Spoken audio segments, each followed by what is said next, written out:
Benvinguts a Presentant Impresentables, una secció d'històries en minúscula. Presentem avui el capítol 97. Comencem! Ens trobem al 1776 a Itàlia. Ha nascut la petita Maria Agnès. De la seva infantesa se'n saben ben poques coses. Tampoc es sap amb exactitud el dia del seu naixement ni el lloc de naixement. No obstant, sí sabem que era una nena que des de ben menuda va sentir la crida de la fe. Déu Nostre Senyor es va fixar en ella, o això es diu, i amb el temps ho diria ella mateixa. Estem parlant d'una nena, o amb el temps d'una dona, que la denominaven o s'autodenominada Santa Vivent. Tant era així que es deia que portava estigmes a les mans i als peus, reproduccions de les ferides que Jesús va rebre a la creu. Un moment, això jo ja ho he escoltat abans. Recordem el capítol 0 de Presentant Impresentables, on es narra la història de Sor Patrocinio, la monja de les llagues. Es veu que Jesús disfruta enviant a certs mortals pecadors les reproduccions de les seves ferides. Aquesta Santa Vivent, a més dels suposats estigmes, amb els temps, portava una màscara de ferro amb 50 claus. Els estigmes també li havien afectat la cara. La nostra protagonista va fer-se càrrec del convent de Sant Ambrogio, a Itàlia. La fama d'aquesta monja, màxima autoritat d'aquest convent de clausura, va esdevenir notable. Una filla d'Eva en la que Déu Nostre Senyor havia tingut a bé enviar-li les llagues que el seu fill havia sofert a la creu. Les novícies seguien a la Mare Superiora, l'adoraven i es postraven vers ella. Ella les conduiria a la salvació. Tot i que en un convent de clausura el contacte amb l'exterior es limitava als metges, als confessors o eventualment alguna autoritat eclesiàstica, la fama de la Mare Superiora del convent va traspassar els murs. No obstant, era difícil entrar dins. Era una comunitat molt tancada. Les novícies havien de seguir uns ritus religiosos d'iniciació. Déu i la santa de la nostra protagonista ho volen així. Humilitat, penitència i contricció, i sobretot, obediència. La Mare Superiora sap el que s'ha de fer, sempre ho sap. I si això no és exactament el que t'havien ensenyat, és perquè fora del convent no hi ha sants vivents. Una de les pràctiques que la nostra protagonista va instaurar era la benedicció jesuïta, sant acte religiós que no tenia equivalent que se sàpiga en cap altre centre de la cristiandat. Tots sabem el que és el senyal de la creu. És un símbol, en nom del Pare, del Fill i de l'Esperit Sant. I què millor que fer-ho de la forma més profunda possible, amb la llengua dins del paladar de la novícia, de les monges consagrades o de qui sigui. Això és l'amor de Crist. El Sagrat Cor de Jesús. Quina cosa més pura. El Sagrat Cor viu en el cor de tots els cristians temerosos de Déu. I què millor que basar en els ritus el cor de les novícies. Ja va dir Nostre Senyor, estimeu-vos els uns als altres com jo us he estimat. Doncs en això la nostra Sant Vivent solia tenir reunions on es propagava l'amor a Crist i als homes. Sembla ser que aquest últim apartat s'hi feia un cert èmfasi. Certament, les reunions les solia fer amb el confessor i a vegades cites a tres, amb el confessor i amb la seva madreta, la germana Maria Lluïsa. Quina formosa estampa als ulls d'una santa com la nostra protagonista veure com la germana Maria Lluïsa era enganxada a la creu mentre el confessor o ella mateixa l'adoraven i li practicaven la benedicció jesuïta o altres pràctiques amoroses d'invenció pròpia. Per les autoritats eclesiàstiques, això de tenir un sant vivent no estava gaire ben vist. Un sant com Déu mana no ha de ser vivent. Els sants són canonitzats a la seva mort, però un sant vivent és una autoritat, suposadament per sobre de l'autoritat eclesiàstica, i això és inacceptable. La Inquisició va començar a treballar. La nostra protagonista, no obstant, seguia amb la seva vida santa al convent de Sant Ambrogio, resant molt, dirigint les novícies i tenint llargues reunions privades a la cambra amb el seu confessor. El confessor, un capellà anomenat Joseph Claudren, era conseller del papa i reputat teòleg. Amb el temps, quan va ser interrogat, va argumentar que les trobades eren espirituals. Bé, molt al final va mig admetre que hi havia hagut intercanvis de fluids, però que tractant-se d'una sant vivent, els fluids eren celestials i, per tant, lliures de pecat. No obstant, el diable va inspirar la Santa Inquisició quan varen acusar la nostra protagonista de falsa santedat, de tenir reunions massa llargues amb el seu confessor.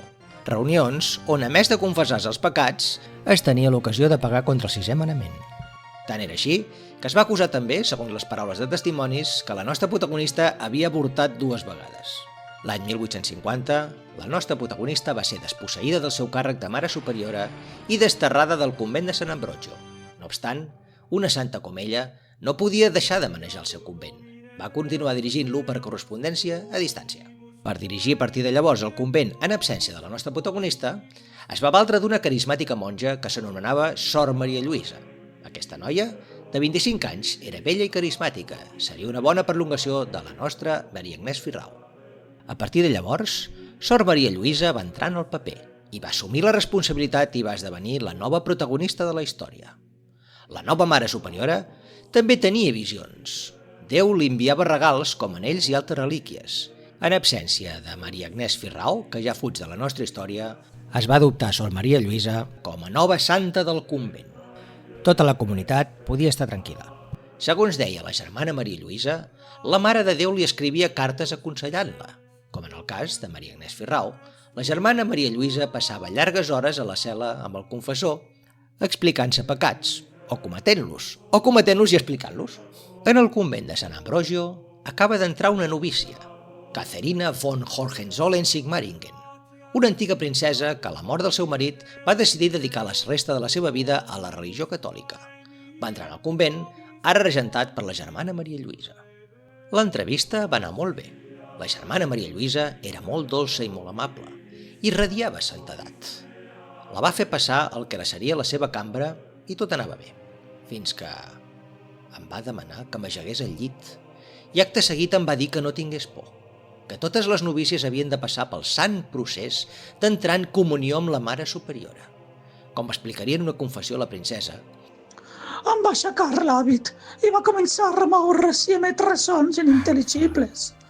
Poc després vaig començar a renotar-me enganxosa. Em va dir, no et preocupis, germana. Aquests fluids són celestials, provenen de la santedat i tenen propietats curatives. La nova novícia, que anomenarem Sor Katharina, va restar torbada. La Mare Superiora li va dir que després de la iniciació estava en gràcia de Déu, però semblava més aviat com quan el seu difunt marit li feia complir el debat conjugal. La vida en el convent era com la de tants convents de l'època, vida contemplativa, resar molt. De tant en tant la Mare Superiora es reunia privadament amb les novícies i a la sortida aquelles apareixien congestionades i exhaustes. Algunes semblaven contentes i unes altres torbades. També era cert que les germanes més torbades, les que algun cop havien comentat que el que passava a les reunions podia d'alguna manera no estar ben en concordança amb el que determina el sisè manament, emmalaltien i acabaven morint. Sor Katharina estava torbada. Ja havia tingut 3 o 4 trobades santificants amb la Mare Superiora i no ho veia clar. Va explicar-ho tot al confessor del convent i aquest, molt seriosament, va advertir-la. Filla meva, Sor Maria Lluïsa és una santa. El dimoni sembra en els nostres cors el dubte. El dimoni va intentar temptar Jesús, volent que dubtés del Senyor, i no ho va aconseguir.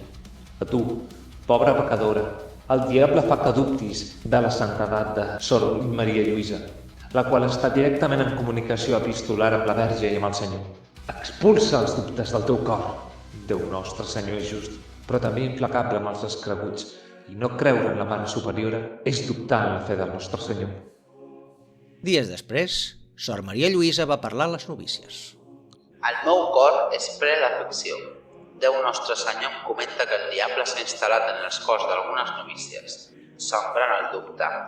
Va mirar fixament a Sor Katharina. Veig dolor, malaltia, mort i destrucció. El foc purificador purgarà les ànimes de les ovelles del Senyor fins a restaurar la fe i la virtut. En dies posteriors, Sor Katharina es va anar trobant malament. Tot era estrany. El menjar semblava tenir un gust estrany i certament, tal com havia pronosticat Sor Maria Lluïsa, s'anava trobant malament dia rere dia. S'estaria morint? Un dia va fugir del convent establint-se a casa d'un familiar. Visitada pel metge, se li va detectar en el seu cos opi, mercuri i vidre en pols. L'estaven emmetzinant a poc. La denúncia estava feta. Una comissió va irrompre al convent on et va detenir la Mare Superiora Sor Maria Lluïsa i el confessor, interrogant les novícies i algunes van acabar confessant els ritus peculiars de l'abadessa. Un convent a Roma, molt a prop del Vaticà, amb un dels confessors, Joseph Cletgen, que era col·laborador del papa. Podia ser un escàndol. Ell es va defensar que els seus actes més que eròtics eren espirituals, que el fet de fer el senyal de la creu a la llengua dins del paladar de la pecadora era una cosa religiosa. No seguirem amb altres coses que feia. El papa Pius IX va ordenar que la pena fos molt lleu i que la Inquisició treballés amb tota discreció. El convent va ser tancat i Sor Maria Lluïsa va ser tancada en un monestir de clausura durant 20 anys. La germana Caterina va ingressar en un convent més corrent i avorrit a la localitat de Beuron. Durant dècades, l'Església Catòlica va amagar l'escàndol de Sant Ambrogio. Els registres de la Inquisició varen ser enterrats en un arxiu secret que no estava obert al públic.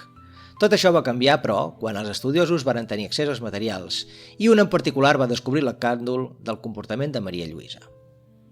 Hubert Wolf, professor d'Història de la Universitat de Münster, va descobrir l'escàndol de Sant Ambrogio amagat en els registres del Vaticà. Wolf va ser un dels primers estudiosos a tenir accés als arxius secrets de la Inquisició, escrivint el llibre Die Nonnen von Sant Ambrogio, que relata el cas. I fins aquí el capítol d'avui. Vull agrair al meu amic Àlex, que ha posat veu a la princesa Catherine de Hohenzollern-Sigmaringen, a la meva amiga Jasmina, que ha posat veu a Sor Maria Lluïsa, i al meu amic Marc, que ha posat veu a Fra Joseph Kloingen, el confessor. Sense ells, aquest capítol no hagués estat possible. Dit això, ens acomidem fins al proper presentable. Adéu-siau!